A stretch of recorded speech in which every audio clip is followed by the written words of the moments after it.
Another property of waves is diffraction, and this refers to the spreading out of waves as they pass around an obstacle or through an opening. We can demonstrate that here using water waves. So just as I dab the pencil down onto the surface of the water, I produce what we call plane wavefronts that move on, and they move through this barrier here or onto the barrier. It's got an opening in, and as the waves pass through the opening, they spread out into the space behind the barrier. And you can see that here as we get these semicircular wavefronts spreading out behind the barrier. If we just pause that and highlight them in red, you can see those wavefronts spreading out there into the space behind the barrier. We're getting a very good diffraction of these water waves. Now we can show what's happening there using these diagrams.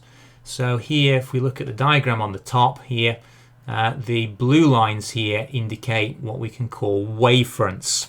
Now what do I mean by a wavefront? Well, a wavefront is a line containing points on the wave that are in phase.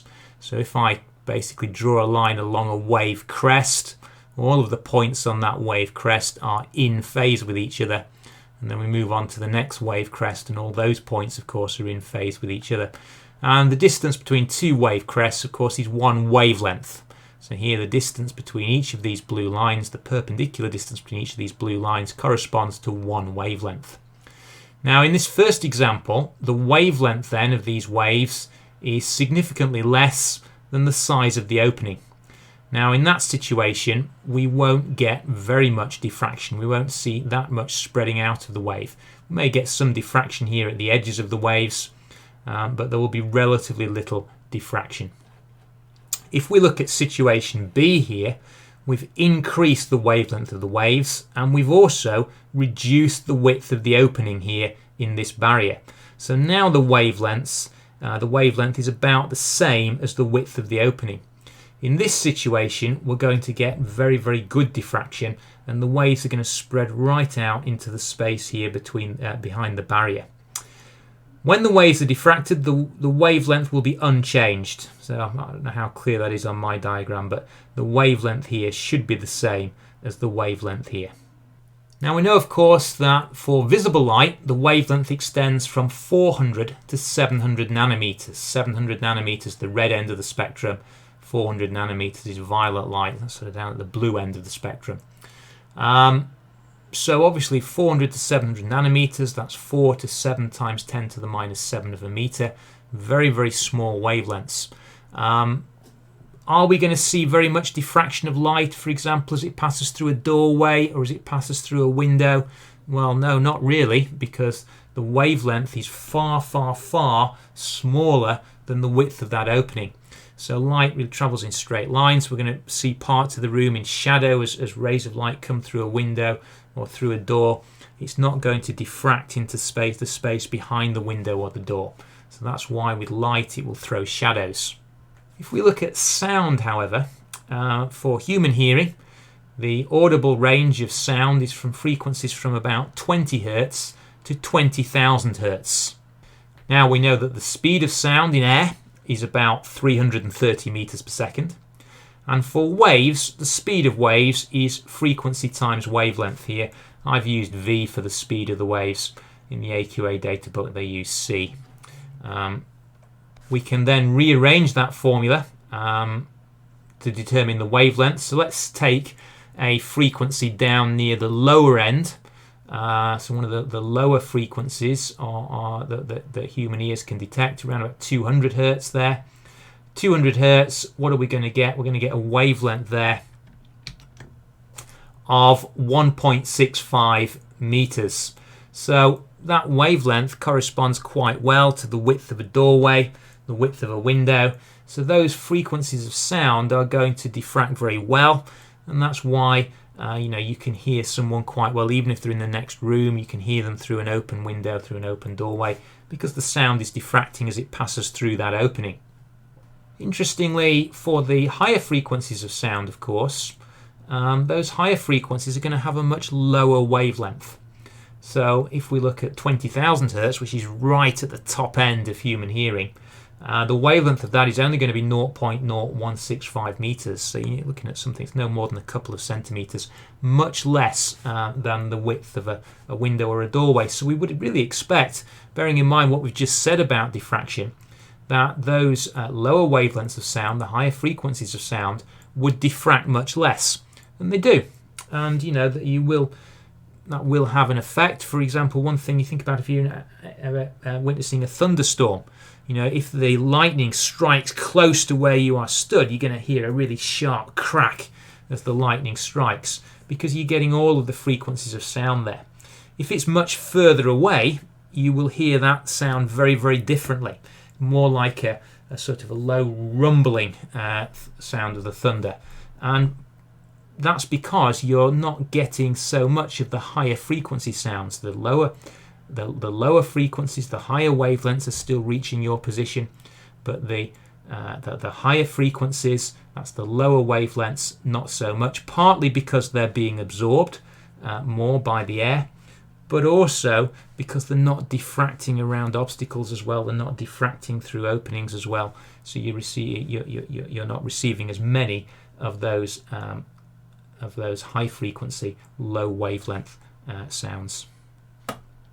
If we go back to light, we know visible light is just one part of the electromagnetic spectrum, and that light actually extends from very low wavelength, high frequency gamma rays, all the way up to very high wavelength, long wavelength radio waves. Now, from what we know about diffraction, of course, the longer wavelength radio waves are going to diffract much, much more than these lower wavelength waves. So radio waves, used of course a lot in communication. Think about terrestrial television signals, radio signals being transferred through radio waves. Those radio waves are going to be very good at diffracting around hills, through windows, into buildings, and you know, that's going to obviously be extremely useful property for that form of communication. As you move towards lower wavelengths, the amount by which those electromagnetic waves are going to be diffracted is going to become less. So microwaves, for example, that your mobile phone will use to communicate with a mobile phone mast, have got a slightly lower wavelength than radio waves. You know, microwaves typically going to be of the order of just a few centimeters, so they're not going to diffract as well, and that's why sometimes when you're in certain buildings, you'll notice your mobile phone signal starting to drop out, because those microwaves are not able to diffract as well in that situation. Now, we said that visible light is not going to diffract as much, or certainly really diffract to no significant amount as it travels through doorways and windows. But we can still diffract visible light, provided we use a much smaller gap, a much smaller aperture. So here we're going to diffract visible light using this experimental arrangement. What we've got is a laser light, which is giving us a very intense monochromatic beam of light. Now, monochromatic means single wavelengths. We've just got one color of light here through a single slit. Now, obviously, in order to cause significant diffraction of this light, the slit is going to need to be really, really narrow. No more really than about 1/4 of a millimeter here in order to get diffraction. And even then, we're going to want the screen well back from the slit. So probably we're going to have a couple of meters here between the slits and the screen, just to allow the light to spread out enough here that will actually illuminate over a reasonable distance across this screen. Obviously, the more we move this back, the more we allow the light to spread out as it diffracts through this slit. Laser light here, obviously because this slit is really, really narrow, it's not allowing through very much light, so we need a really intense beam of light, hence the laser, if we're going to actually observe any light on the screen over there. Now, the image that is produced on the screen when we shine the laser through that single slit, we get this single slit diffraction pattern that looks like this. So obviously this would be the position, straight through position, light going straight through the slit, but it's then spread out across this central maximum. Most intense in the middle, and then the intensity falls off eventually to 0 in these positions. Now, what we've actually got here is a minimum of intensity. And what's occurring at those positions is something called destructive interference.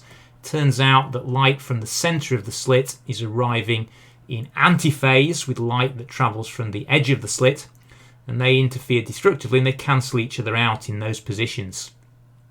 We'll talk more about constructive and destructive interference when we do two-source superposition next. What we then get is a subsidiary maximum. You should know that for the single slit diffraction pattern, the width of this central maximum is twice the width of the subsidiary ones. Those subsidiary maxima are half the width of the central one. There is a big difference in intensity between this central maximum and the subsidiary ones. These are far less intense, far lower intensity. In theory, there could be more subsidiary maxima. The subsequent subsidiary maxima would have the same width as this first subsidiary maxima, but in practice their intensity is so low, really difficult to see anything there. You'd need a really completely darked out room to actually observe any other subsidiary maxima.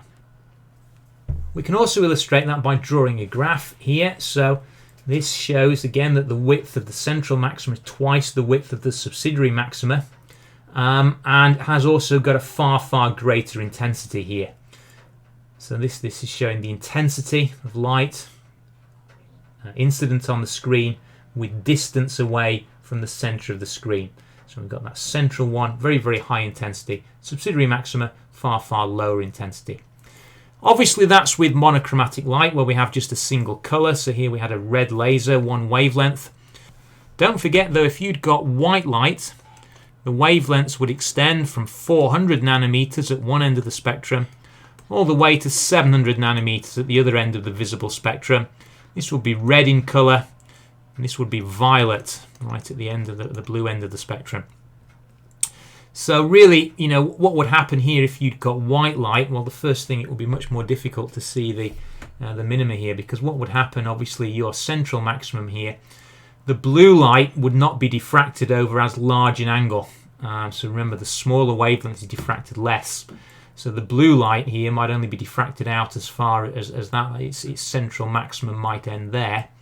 And then in this region, you'd be starting its first subsidiary maximum here, where the minimum is for this red light. Okay, so basically here, if I was going to draw this for blue light, what am I going to have here? I'd have my central fringe here, might be ending there, and then I'd have my subsidiary one there. So you can see how that's going to change the pattern here, basically. It's still that width there, twice the width of that one. But basically, the first subsidiary maxima here of this one is likely to be where the first minima is for the red light diffraction pattern.